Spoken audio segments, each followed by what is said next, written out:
What's up, fellas? Welcome back. Sorry that this video is coming out so late. I didn't mean to put it out on a Saturday, but I feel like that's kind of like low-key the best time to put a prediction out. Everybody's super hyped for the game. So the Saints are yet again playing the Green Bay Packers. And the last time we saw these two teams face in the regular season, it was an interesting game to say the least. A 38-3 Saints win in a Jameis Winston versus Aaron Rodgers matchup that happened in Jacksonville because of like bad weather. That shit was kind of crazy. But it's completely different now. We're watching Derek Carr versus Jordan Love, which is going to be interesting. The Saints are coming into Lambeau Field as 1.5-point underdogs, which, I mean, hey, sportsbooks are sportsbooks. Will they be able to pull it off? Let's talk about it.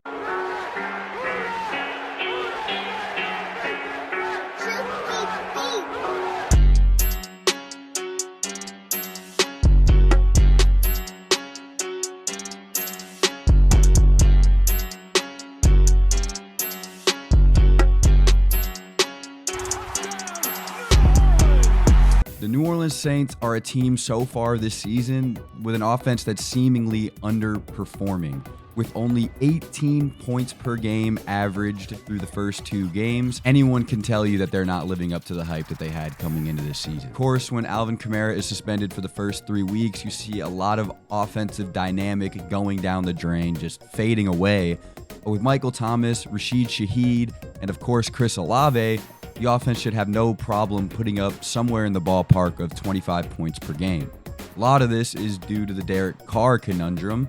Carr only has a 63.3% completion percentage on the year, which isn't awful, but is mid at best, with 533 passing yards, 1 passing touchdown, and 2 interceptions.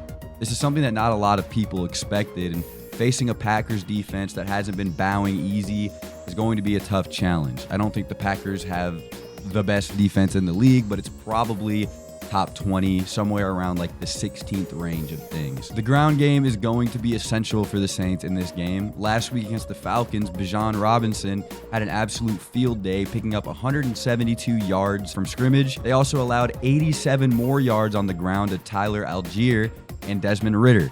So they were getting absolutely gashed. So the Saints need to take advantage of the ground game. It's going to be a little hard to do because the Saints are going to be without yet another running back due to Jamal Williams' hamstring injury.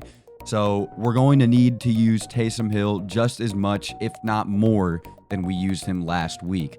Tony Jones Jr. showed he is a capable running back, but if you want to pick up those big chunk plays, Taysom Hill is going to need a lot of involvement.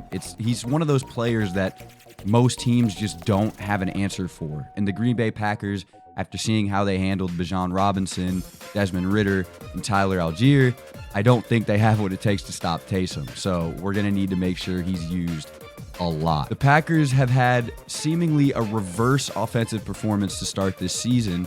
They were expected to be pretty bad with Jordan Love starting instead of Aaron Rodgers. I mean, whenever you lose a Hall of Fame quarterback and you get stuck in fucking quarterback purgatory like we've been in for the past few years, people are going to expect you to be pretty bad. But baby Jordan Love currently leads the league in touchdown passes and quarterback rating. That's pretty, shocking to a lot of people. But even though those stats look nice, once you look into more of his stat line, it seems that he's not as good as one would think. He ranks 30th in the league among all starters in completion percentage. Jordan Love's aggressiveness rating is 25%, meaning 1 in 4 throws he makes are within 1 yard of his receivers. That may not fly against teams like New Orleans. Atlanta and Chicago might be a different story, but the Saints have an extremely hungry secondary. His inaccuracies and tendency to force the ball could end up finally biting him in the ass in this game. The Saints secondary already has 3 interceptions on the year and will be looking to capitalize on a quarterback like Jordan Love.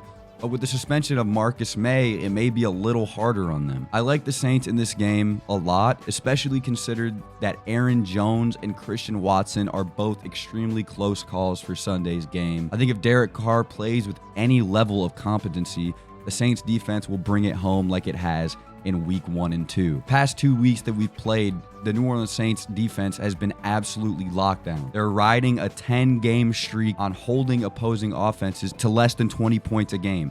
The Saints have not allowed 20 fucking points in 10 games. That's almost damn near an entire season. So they've been just on a different level for as long as anybody can remember. And I think that continues this week against Jordan Love with pretty bad wide receivers and missing their running back one. I don't think that they're going to have much success. The Packers beat an absolutely horrific Bears team. I mean, Justin Fields is probably the worst quarterback I've watched play football in a very long time.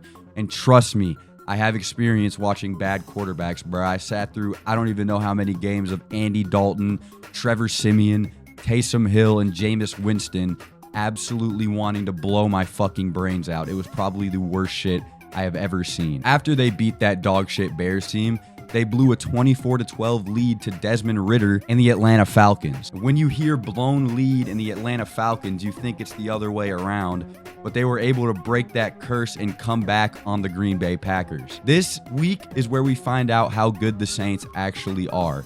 We're 2-0, but we've seen a lot of things that we really wouldn't want to see coming into the season. The slow start can be expected. I mean, you have a brand new quarterback who's in a brand new offense with a receiver who hasn't played in over a year. This is Chris Olave's second year. Rashid Shaheed coming out of nowhere. You don't have Alvin Kamara. Jamal Williams is hurt. There's so many things about this offense that haven't glued together yet. And I think that this could be a week where they can show some progress, and hopefully it is. I'm going to take the Saints 24-17. I don't think they drop the ball on this one. I think the offense looks a little more intact.